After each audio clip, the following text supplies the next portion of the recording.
मेरा नाम अजीत कुमार है और आदर्श कोचिंग संस्थान के इंग्लिश लेक्चर में आपका फिर से स्वागत है। जैसा कि मैंने आपको पिछले क्लास में एन एपिताफ नामक पोएम पढ़ाया था और आशा है कि आपको पोएम अच्छे से याद होगा। और जैसा कि मैंने आपको कहा था कि इंग्लिश एक लेक्चरल सब्जेक्ट है और इसके लिए आपको बुक लेना ही पड़ेगा। तो आशा है कि आप लोग बुक लेके ही बैठे होंगे। तो मैंने रेनबो का एक पोएम यानी एपिताफ पढ़ाया था जिसके लेखक थे वाल्टर डिलामेयर। ठीक है, तो आज हम उसका समरी और एमसीक्यू करने वाले हैं। जैसा कि मैंने आपको पिछले लेक्चर में कहा था कि हम इसका आगे समरी और एमसीक्यू भी करेंगे। तो चलिए शुरू करते हैं सबसे पहले समरी के साथ।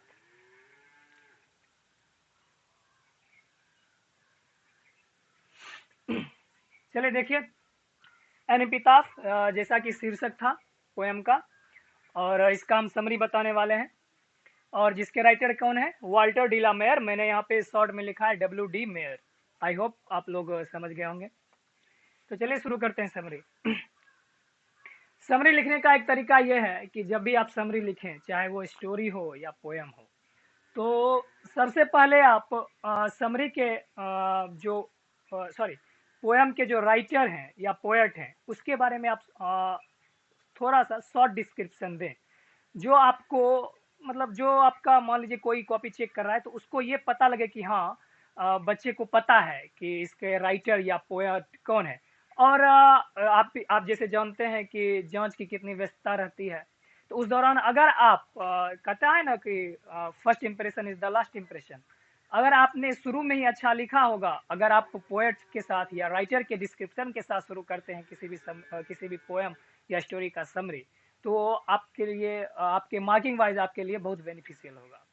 तो चलिए अब देखते हैं समरी और थोड़ा ध्यान से देखिएगा और याद की कोशिश कीजिएगा कि जो मैंने आपको पोएम पढ़ाया था उसका आप थोड़ा सा माइंड में लेके चलिए, उसको उससे रिलेट करने की कोशिश कीजिएगा ताकि आपको हेल्प हो समरी को अच्छी तरह से समझने के लिए। तो चलिए लेट्स स्टार्ट। हाँ, तो एन एपिताफ जिसके राइटर हो गए Walter de la Mare. Summary an epitaph, as I have said already, that we will start from the description of the about the poet. So an epitaph is a very beautiful poem composed by Walter de la Mare. I repeat, an epitaph is a very beautiful poem. यहाँ पे beautiful poem है और यहाँ पे an epitaph है। तो an epitaph is a very beautiful poem composed by Walter de la Mare. इसका मतलब ये हुआ कि एन एपिताफ जो है एक बहुत ही सुंदर कविता है और जो कंपोज किया गया है, लिखा गया है। आप वहाँ कंपोज नहीं देके रिटन भी लिख सकते हैं, जो एक कॉमन वर्ड है, क्योंकि सबको पता रहता है कि सारा का सारा समरी याद रहता नहीं। तो आप क्या करेंगे, कंपोज की जगह कॉमन वर्ड है रिटन, आप रिटन भी दे सकते हैं। जैसे देखिए यहाँ पे है ना कंपोज, तो आप उसके जगह रिटन भी दे सकते हैं जो एक कॉमन वर्ड है, रिटेन बाय वाल्टर डिलामेयर। इससे क्या होगा कि आप रिलेट कर पाएंगे इस सेंटेंस को अपने कॉमन लाइफ में यूजिंग वर्ड्स से। Next, he is also known, KNOWN, new का थर्ड है, थर्ड V3 है नोन, जिसका आप जब पेसिव वॉइस पढ़े होंगे पास्ट में या पढ़ेंगे तो आप जानेंगे कि जब भी आप किसी को जब भी आप बी वर्ब से शुरू करते हैं किसी सेंटेंस को, तो पेसिव वॉइस में उसके साथ V3 लगता है और उसका सेंटेंस वहां का मीनिंग बदल जाता है। देखिए यहाँ पे he is also known as, also means भी होता है, तो he is also known as, वो जाने भी जाते थे एज चिल्ड्रेंस पोएट। किस चीज से? चिल्ड्रेंस मीन्स बच्चों, तो यानी चिल्ड्रेंस पोएट यानी बच्चों से रिलेटेड जो कविताएं होती थी वो उनसे उन वैसी रचनाओं के लिए वो भी ज्यादा फेमस थे। एंड अवॉर्डेड, अवॉर्डेड बना है अवार्ड शब्द से। अवार्ड मीन्स होता है पुरस्कार और अवॉर्डेड मीन्स होता है पुरस्कार दिया गया या पुरस्कृत किया गया या सम्मानित किया गया। And awarded as order of merit, ये तो पूरा का पूरा अबाउट द पोएम पोएट का है और ये आपको मैंने बताया था कि ये बहुत इंपॉर्टेंट ऑब्जेक्टिव है। ऑर्डर ऑफ मेरिट अवार्ड एक अवार्ड होता था लिटरेचर से रिलेटेड, क्रिएशन से रिलेटेड। इन 1953 में बाय क्वीन एलिजाबेथ सेकेंड, यानी इन्हें क्वीन एलिजाबेथ सेकेंड के द्वारा जो है ऑर्डर ऑफ मेरिट अवार्ड मिला था। तो ये था अबाउट द पोएट और उससे रिलेटेड एक दो ऑब्जेक्टिव्स, और उसमें बस एक ही वर्ड है जो इम्पोर्टेंट है और वो आप आराम से चेंज कर सकते हैं, वो है कंपोज्ड। कंपोज्ड की जगह आप रिटन लिख सकते हैं ताकि आपको रिमेंबर रहे। चलिए अब आते हैं समरी की तरफ, जो पोएम का मेन समरी है। ये तो था अबाउट द पोएट। देखिए, in this poem the poet talks about, यहाँ पे देखिए पोएट है और यहाँ टॉक्स है।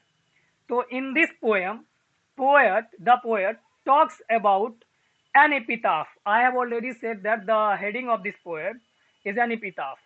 Okay, तो poet talks about an epitaph and says, वो क्या एक एपिटाफ के बारे में चर्चा करते हैं, जिसका मतलब क्या होता है, मैंने आपको बताया था कब्रगाह पर लिखी गई बात या कब्रगाह। says it is a tomb of beautiful lady.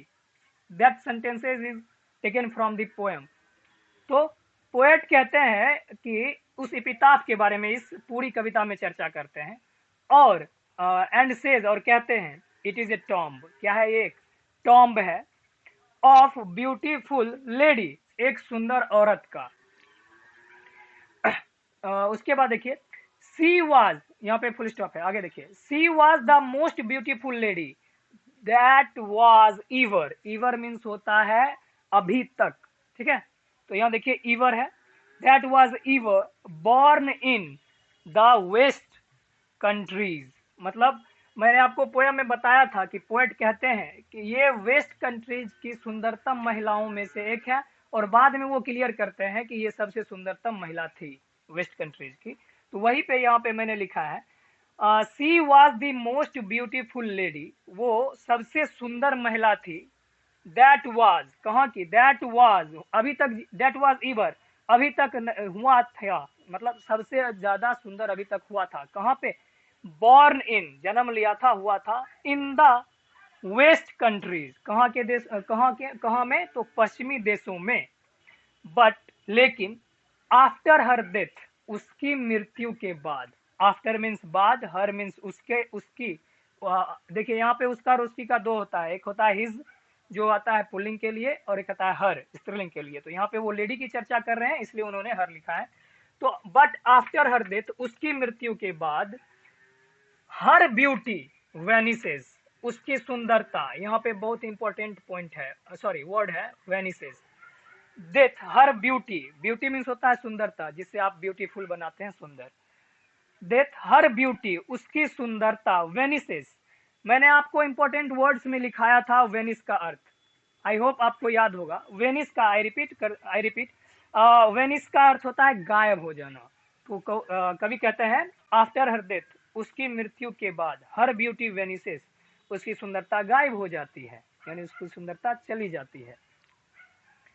He, her pride, उसका गर्व, उसका घमंड। आप देखिए प्राइड का भी सेंस दो जगह होता है, एक आप घमंड के सेंस में ले सकते हैं, और एक आप नहीं कहता है क्या, आत्म, आप गर्व कर सकते हैं ना, नहीं आप कहते हैं कि मुझे तुम पर गर्व है, तो वहां पे इंग्लिश में एक ही वर्ड होता है प्राइड, उसको आप दो सेंस में यूज कर सकते हैं। तो है हर प्राइड, उसका जो गरिमा था, ठीक है, गर्व था, उस हर प्राइड, एंड ACTION है, वहां पे देखिए मैंने वहां पे हाइफन दिया है और ये शब्द लगातार है। तो देखिए ATTRACTION, अट्रैक्शन। तो हर प्राइड एंड अट्रैक्शन, उसकी गरिमा और जो उसका आकर्षण होता है। बिकेम, बिकम का सेकेंड फॉर्म है, कम का जैसे होता है सेकेंड फॉर्म कैम, तो उसी तरह यहाँ पे बिकम मतलब हो गया, आ गया, हो गया। तो देखिए बिकेम मतलब ये पास्ट में हो गया। अट्रैक्शन, बिकेम ट्रेसलेस, यानी उसका जो गरिमा था, उसकी गरिमा जो थी, और उसकी जो अट्रैक्शन, आकर्षण थी, वो क्या हो जाती है, ट्रेसलेस, मतलब जिसका कोई वैल्यू नहीं है, महत्वहीन हो जाती है, ठीक है। यानी इस पॉइंट पे यहाँ पे मैंने आपको बताया था पोयम में कि पोएट कहते हैं कि आदमी का क्वालिटी ही उसकी मृत्यु के बाद गिनने योग्य होती है, मतलब मानी जाती है, चर्चा की जाती है।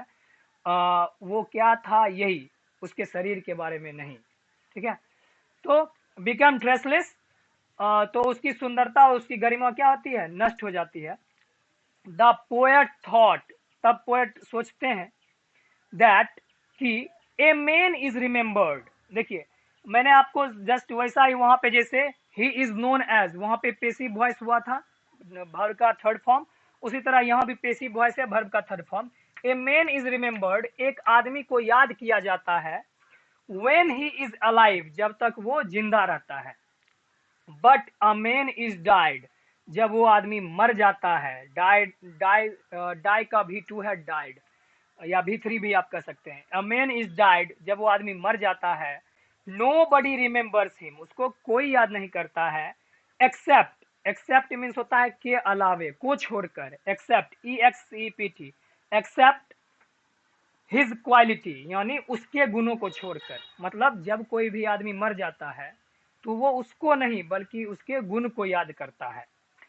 पोएट अल्सो अप्लाइड, पोएट जो है इस चीज को अप्लाई करते हैं, अप्लाई वर्ड जो आप डेली यूज करते होंगे, नहीं कहता है कि इस चीज को अप्लाई किया, फॉर्म में अप्लाई किया, तो वही चीज यहाँ पे है। पोएट अल्सो अप्लाइड, अप्लाई करते हैं पोएट इट, इस चीज को, on that beautiful lady Tom, उस ब्यूटीफुल लेडी के टॉम्ब पर, यानी जो उसका जो आप बोल सकते हैं कब्र पर, उस कब्र पर भी उसको इस बात को अप्लाई करते हैं कि वो तो मर गई और उसके उसके मरने के साथ उसकी सुंदरता भी चली गई, तो वही इस चीज को उस पर अप्लाई करते हैं। एंड सेज, और कहते हैं, हु विल रिमेम्बर, अब कौन याद करेगा, एंड मेंशन, रिमेम्बर मीन्स याद करना, और मेंशन MENTION, टी साइलेंट है, तो मेंशन, यानी मेंशन मीन्स होता है चर्चा चलाना, तो कहते हैं कभी हु विल रिमेम्बर, कौन याद करेगा, एंड मेंशन, चर्चा करेगा, द लेडीज क्वालिटी, लेडी के गुणों के बारे में, उस वही लेडी जिसके बारे में कभी चर्चा कर रहे हैं, when she will die, जब वो मर जाएगी। अब देखिए नेक्स्ट,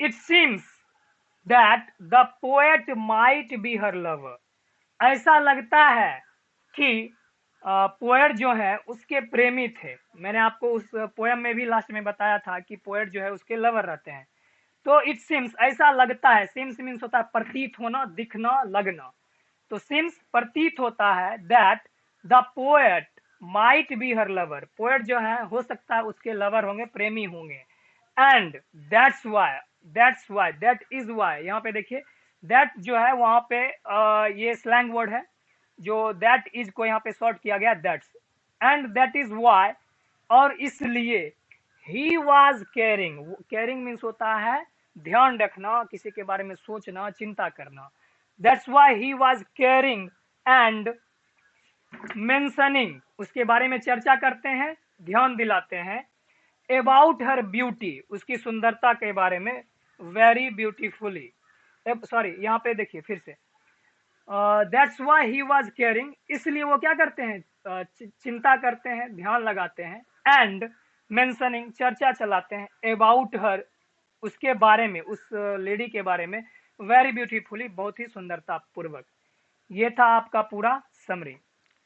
समरी लिखने या उतारने से पहले कुछ बातें ध्यान से सुनिए।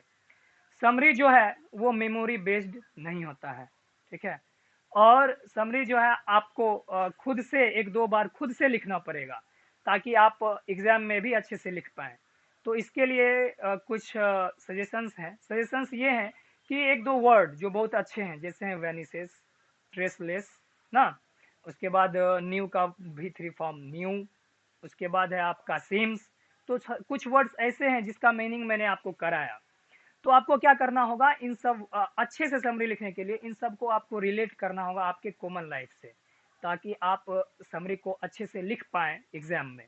तो आपको कुछ वर्ड्स को यूज करना होगा, आप जैसे आप बोलते हैं कि मुझे लगता है वह बीमार है, मुझे लगता है वह बीमार है, तो वहाँ आप आई थिंक भी दे सकते हैं, लेकिन आप ऐसे यूज कीजिए, सिम हमेशा इट लेता है, तो क्या कीजिएगा, इट सिम्स, ऐसा लगता है, it seems he is ill, ऐसा लगता है कि वह बीमार है, तो आप ऐसे भी बोल सकते हैं, इट सिम्स वह बीमार है, तो आप सिम्स वर्ड का यूज कर रहे हैं, तो ऐसा आप करिए कीजिएगा, तो आपको क्या होगा, समरी इजी लगेगा और आप एग्जाम में अच्छे से यूज कर पाइएगा। तो कुछ वर्ड्स हैं उनको ध्यान रखिए, और समरी रटिए नहीं, उसको खुद से लिखिए, आप एक बार देख लीजिए, एक बार समझ लीजिए और खुद से सेंटेंस फॉर्म करके लिखिए।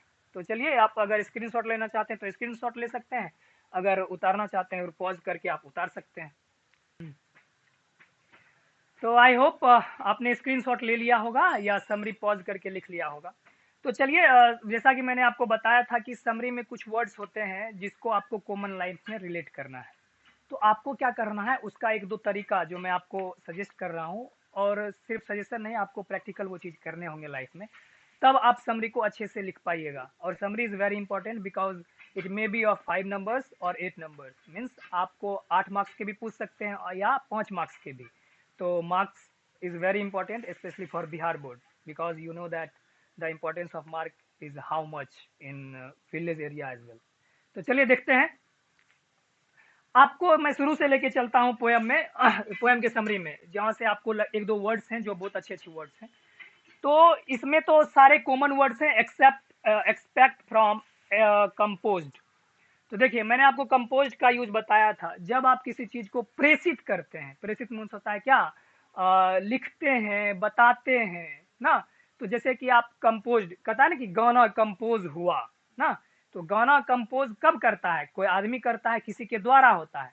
तो कंपोज्ड हमेशा पेसिव फॉर्म हुआ। तो किसी के द्वारा जब कुछ चीज किया जाएगा तो उसमें हम कहेंगे कंपोज्ड।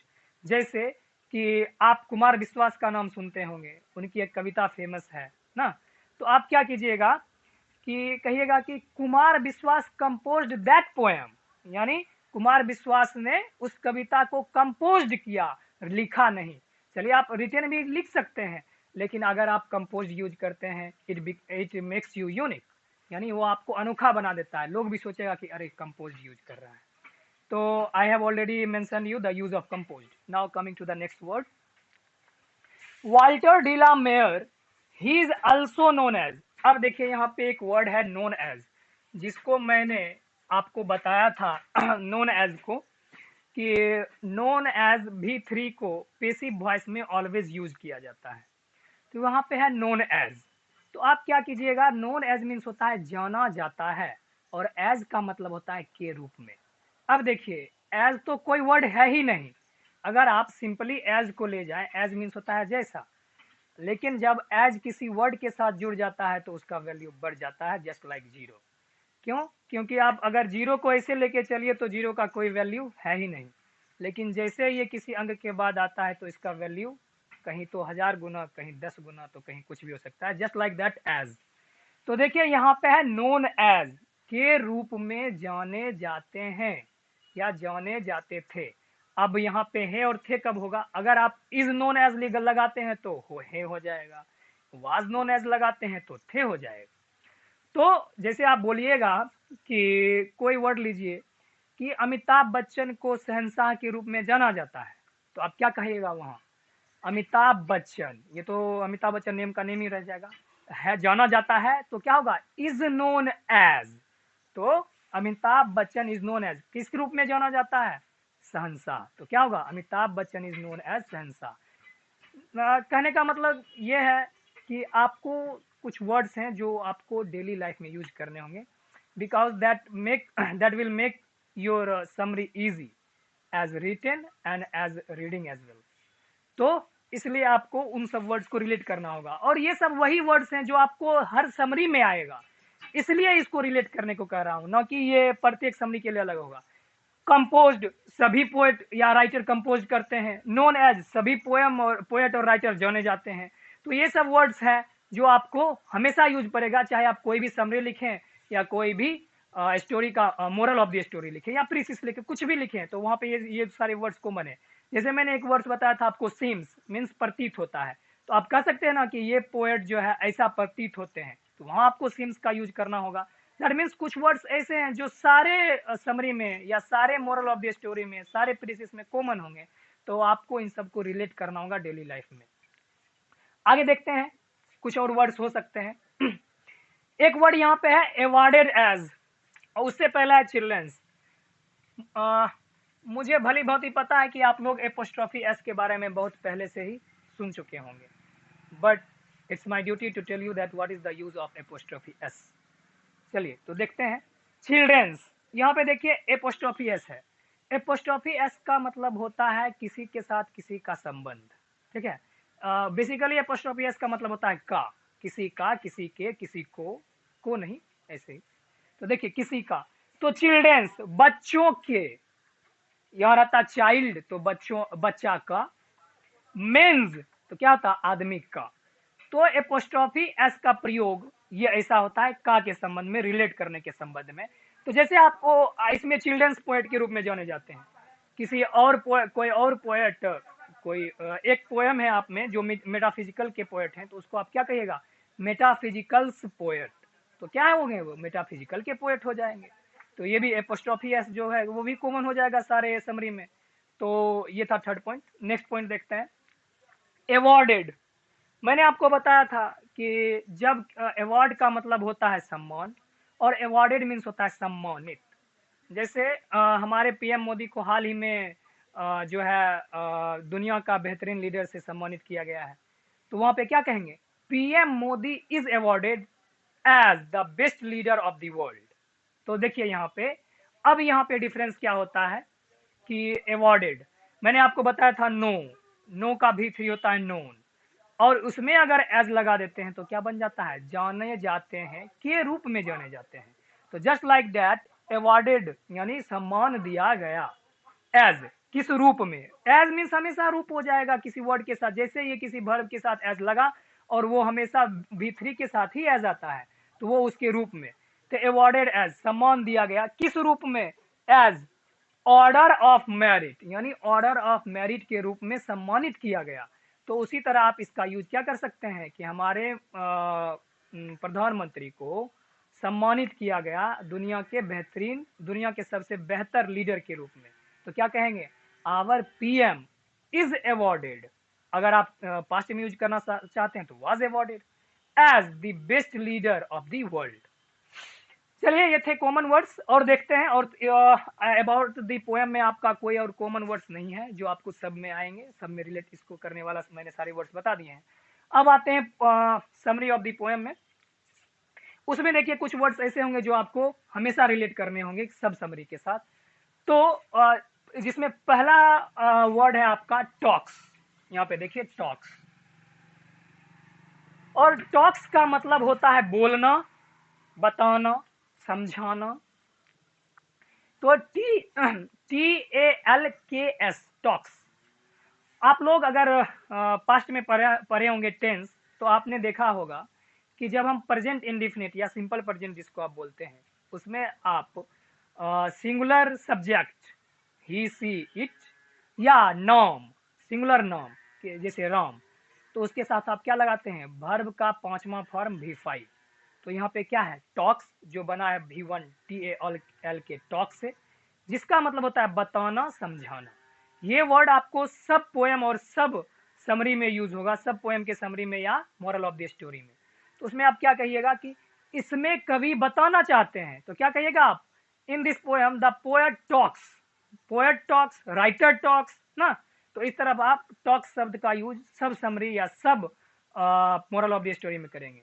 तो देखिए इस ये सारे वर्ड्स आपके समरी को इजी बनाएगा, मीन्स ये सारे वर्ड्स कॉमन रहेंगे, तो आपको इजी लगेगा कि अरे यहाँ पे यहाँ यूज करना है, यहाँ पे ये यूज करना है। तो it will make your summary easy, not now always. चलिए देखते हैं आगे। Talks about an epitaph and says, फिर वही आया सेज। टॉक्स और सेज दोनों सेम है, बस सेज मीन्स भी कहना और टॉक्स मीन्स भी कहना। तो दोनों वर्ड यहाँ भी हम टॉक्स कर सकते हैं, लेकिन एक जगह हमने टॉक्स यूज कर लिया था, इसलिए यहाँ पे हमने सेज लगाया ताकि देखने में थोड़ा अच्छा लगे। It is a tomb, I have already made you that what is the meaning of tomb, of beautiful, no words important in this sentence. She was the most beautiful lady that was ever. अब यहाँ पे एक word आता है ईवर, और उससे पहले आता है दी मोस्ट। आपने डिग्री पढ़ा होगा या जाना होगा, नहीं जाना तो अभी थोड़ा सा जान लीजिए। डिग्री तीन प्रकार का, एक होता है पॉजिटिव, एक होता है कंपेरेटिव, एक होता है superlative. Positive simple adjective form is called positive, जैसे गुड, अच्छा। उससे अगर हम दो चीज के साथ, दो चीजों या दो आदमियों या दो वस्तुओं के साथ जब हम कंपेयरिंग करते हैं, तब गुड का हो जाता है कंपेरेटिव बेटर। और सबसे अच्छा का होता है बेस्ट। आप लोग बोलते हैं ना कि सबसे बेस्ट छाओ, तो वहां पे वो क्या हो जाएगा, बेस्ट। समझ में आ गया। तो ये तो हो गया डिग्री, लेकिन डिग्री में एक थोड़ा सा ट्विस्ट मोर और मोस्ट लाता है। मोर और मोस्ट ट्विस्ट क्या लाता है, तो सब होता है ना कि कहता है ना कि सब लड़का एक जैसा न हो, कुछ ऐठले हो, तो ऐसा ही यहाँ पर होता है मोर और मोस्ट। देखिए वो क्या करता है, कुछ एडजेक्टिव्स कहता है हम नहीं बनबो सुपरलेटिव, हम नहीं बनबो, हमारा साथ कोई भी तब बनबो, तो ऐसा होता है। तो देखिए तब क्या होता है, जैसे एक है ब्यूटीफुल। ब्यूटीफुल एक वर्ड है, इसमें आप मोर ब्यूटीफुल और मोस्ट ब्यूटीफुल लगा सकते हैं, क्योंकि ब्यूटीफुल का ताम अकेले नहीं आएंगे, ठीक है। तो कुछ वर्ड्स ऐसे होते हैं, कुछ एडजेक्टिव जिसको आपको क्या करना होगा, मोर और मोस्ट लगा के बनाना होगा। तो इसलिए यहाँ पे एक डिग्री का थर्ड फॉर्म यूज किया गया, द मोस्ट, यानी सबसे बेहतर के सेंस में। द मोस्ट ब्यूटीफुल लेडी, सबसे सुंदर। द मोस्ट का यहाँ पे सिंपल सा अर्थ है सबसे, जितने भी हैं उन सब में से मोस्ट ब्यूटीफुल। अब आते हैं ईवर पर। ईवर मीन्स होता है, आपने एक वर्ड सुना होगा नेवर। नेवर मीन्स होता है कभी नहीं, होता है। तो उसी तरह यहाँ पे आ जाता है एवर, मतलब अभी तक। देखिए दोनों अपोजिट है, नेवर कभी नहीं, एवर अभी तक। तो नेवर से ही आप क्या बना है, एवर। आप एन हटा दीजिए, उसका जस्ट अपोजिट। एवर मीन्स होता है अभी तक। तो आप क्या कहिएगा कि हमें अभी तक ऐसा मंदिर नहीं देख लिए। आप ऐसा बोलते हैं, इतना सुंदर मंदिर है, हमें अभी तक ऐसा मंदिर नहीं देख लिए। तो आई हैव, वहां पे भी3 लगेगा, प्रेजेंट परफेक्ट टेंस। तो I have never seen ever beautiful this like this temple. तो मैंने इतना सुंदर कभी नहीं देखा, वहां के लिए नेवर। देखिए इसी सेंटेंस में एक और यूज वर्ड हो गया, क्या, एवर। तो मैंने अभी तक इतना सुंदर मंदिर नहीं देखा है। यहाँ पे मैंने आपको बताया कि एवर का प्रयोग, यानी अभी तक, अभी तक जितने हुए हैं उसमें से अभी तक, उसके लिए हम एवर का यूज करेंगे। तो हम जैसे मान लीजिए पोएम में रिलेट किए कि अभी तक इतने अच्छे पोएट इंग्लिश में नहीं हुए, तो वहां पे हम क्या कहेंगे, no any other poet has become ever like him, like that, like he. तो वहां पे हम क्या करेंगे, एवर का प्रयोग। नेक्स्ट है, देख लेते हैं, west countries after her death her beauty vanishes. अब देखिए बहुत इंपॉर्टेंट वर्ड जिसका मीनिंग मैंने आपको बार बार बताया है। वेनिसेज मीन्स हो जाता है गायब हो जाना, गुजर जाना, पास होना। वेनिसेज नहीं कहता है कि अभी ऐजे रहो फिर गायब भे गलो, तो वहां पे आप क्या कहिएगा, vanishes. He was here but he vanishes, वह यही था, वह ही वाज, वह था, हेयर यही, वह यही था, बट वेनिसेज अब क्या हो गया, अभी गायब हो गया है। तो क्या कहेगा, ही वेनिसेज, गायब हो जाता है। अब देखिए नेक्स्ट वर्ड देखते हैं, प्राइड। प्राइड का मैंने आपको बताया था, घमंड होता है, गर्व होता है, गरिमा होता है। तो कहिएगा कि उसे उसकी सुंदरता पे गर्व है। तो आप क्या कहिएगा, सी इज प्राइड, क्या है, उसे घमंड है। ऑन पर, देखिए ऑन पर, ऑन हर ब्यूटी, उसकी सुंदरता पर। तो प्राइड का मतलब होता है घमंड, ठीक है। तो आप क्या कहिएगा, कोई पोएट कहेंगे कि फलाने पोएट को अपनी रचनाओं पे गर्व था, तो क्या कहिएगा आप वहां, that poet prides on his creations. या समझ में आ गया। आगे देखते हैं, एक वर्ड है अट्रैक्शन।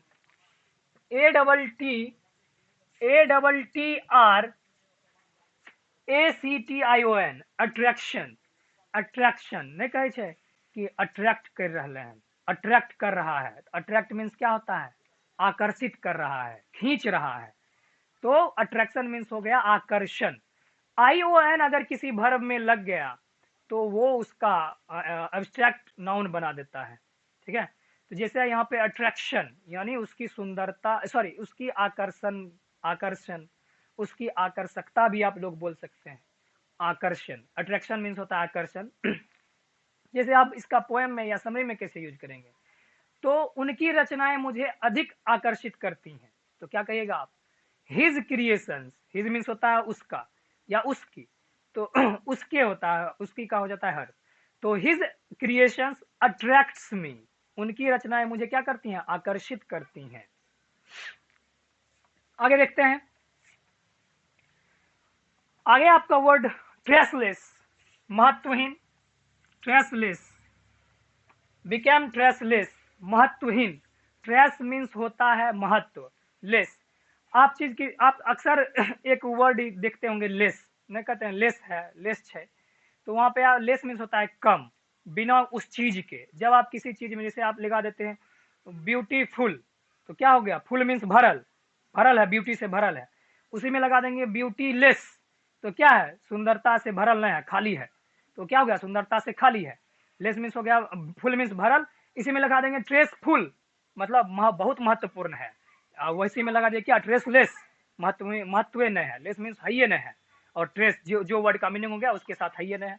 ब्यूटीफुल बहुत सुंदर है, ब्यूटीलेस सुंदर नहीं है, समझ में आ गया ये वर्ड, ट्रेसलेस। उसके बाद है पोएट थॉट। यहाँ पे मैंने आपको ऑलरेडी बताया हुआ है कि ये पोएम जो है पास्ट टेंस में है, इसलिए मैंने वहां पे क्या यूज किया है, थॉट। थॉट मीन्स होता है सोचा, थिंक का V2 है थॉट।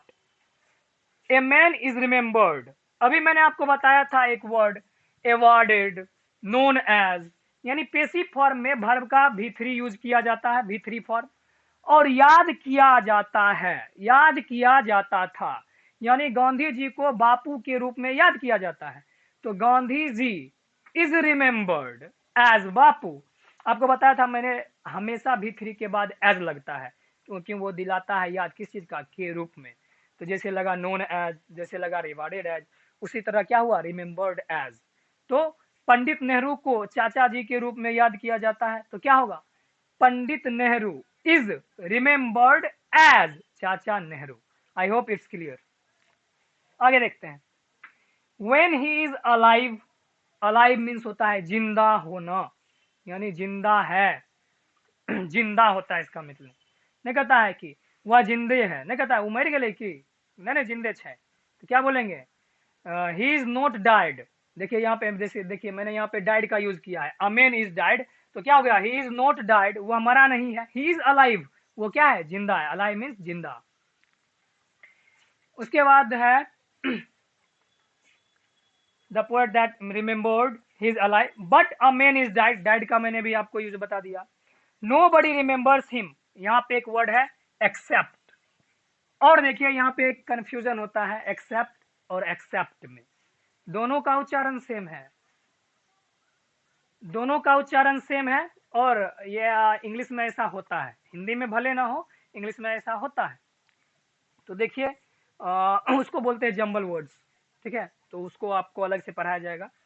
तो देखिए यहाँ पे एक्सेप्ट EXCEPT, और एक होता है एक्सेप्ट ACCEPT। दोनों में डिफरेंस क्या है सो समझिए।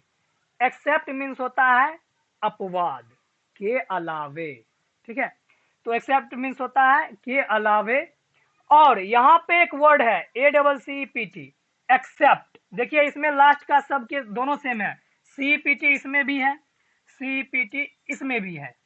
यहाँ पे चेंज क्या है, यहाँ पे है EX और यहाँ पे है AC। एक्सेप्ट मीन्स होता है के अलावे, और एक्सेप्ट मीन्स होता है स्वीकार करना ना, अनुमति देना, या नहीं कहता है कि हमको ये अच्छा लग गया तो हम इसको स्वीकार कर लेते हैं, ठीक है।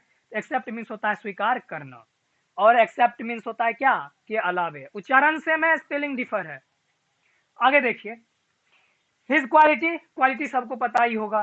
पोएट अल्सो अप्लाइड, अप्लाई नहीं, आप किसी चीज को जब अप्लाई करते हैं, नहीं कहता है कि इस फॉर्म के लिए अप्लाई किया, तो अप्लाई का ही V2 है या V3 आप कह सकते हैं, अप्लाइड मतलब अप्लाई किया, उस पर निरूपित किया, उस पर थोपा, थोपा नहीं कह सकते आप, उस पर जारी किया, ऐसा कुछ कह सकते हैं, अप्लाई किया। On that beautiful, I have already mention you the word beautiful. Tomb मैंने पहले ही बता दिया है, हु विल रिमेंबर भी मैंने कह दिया है, मेंशन भी कह दिया है।